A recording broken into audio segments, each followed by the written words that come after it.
There's no professional irrigation laid down even for the 1/4 acre market garden area where my mom's standing.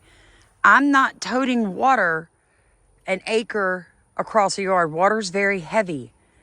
So what we do is immediately when we plant fruiting trees in this yard, they get, every single one of them, their own deep water system. We water that. We don't water the tree. Now, when you first put the tree in, for the first week or two, we do top water. Oh, yeah. Because the roots are baby, they're thin. Right. But I'm sorry. go ahead. No, you go ahead. It's your video. All right, now listen.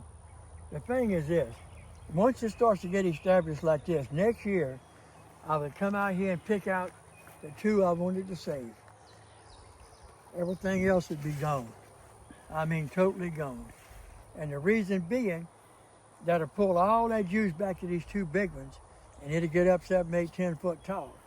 And when it gets to where you want it to stop growing, look, you pinch this top off. And once you pinch that top off, it starts fruiting. You're telling the plant, quit growing, start growing fruit. Okay. So I mean, just pinch the tops off. Good deal. All right. So it is the beginning of fall.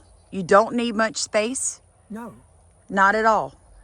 Now, we do not till. Everybody gardens a little different, but I still grow food just like everybody else.